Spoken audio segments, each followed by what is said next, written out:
অনেক দল এই বাংলাদেশের ক্ষমতায় ছিল, ঠিক কিনা বলেন?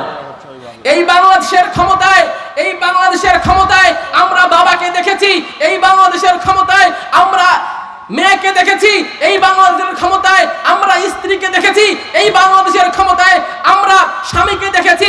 কিন্তু আমরা এবার এই বাংলাদেশের ক্ষমতায় কোরআনকে দেখতে চাই। রাজি আছেন তো সবাই? এই 50টি বছরে আমাদের বাংলাদেশে দৈনিক কোন পত্রিকা বাকি নাই যে ধর্ষণের খবর তারা প্রচার করে নাই। এই বাংলাদেশে কোন দল এখন পর্যন্ত একটি রাত ধর্ষণ মুক্ত আমাদেরকে উপহার দিতে পারে নাই। কি বলেন আপনারা?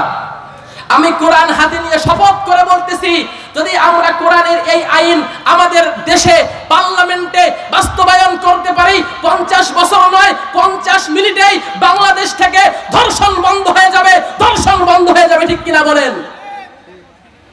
কোরআনের আইন চাই। কোরআনের আইন দিয়ে দেশ চালালে 50 বছর লাগবে না, 50 মিনিটেই বাংলাদেশ থেকে ধর্ষণ বন্ধ হয়ে যাবে। তারপরে এই কোরআনের মধ্যে যদি কেউ মদ পান করে, সেই বিধান আছে না নাই বলেন? যদি কোনো বান্দা মদ পান করে তারও কিন্তু বিচার আছে। ওমর রাদিয়াল্লাহু তাআলা আনহু তার শাসন আমলে, ওমর রাদিয়াল্লাহু তাআলা আনহুর শাসন আমলে তিনি আইন জারি করলেন। হযরত ওমর রাদিয়াল্লাহু তাআলা আনহু খলিফাতুল মুসলিমিন ওমর রাদিয়াল্লাহু তাআলা আনহু তিনি তার রাজ দরবারের মধ্যে আইন জারি করলেন, যদি কোনো ব্যক্তি মদ খায় তাহলে তাকে 80টা বেতের বাড়ি, কয়টা বেতের বাড়ি বলেন?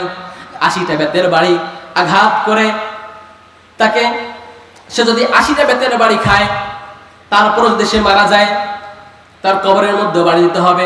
ওমর রাদিয়াল্লাহু তাআলা খলিফাতুল মুসলিমিন ওমর তার রাজ দরবারের মধ্যে আইন জারি করলেন।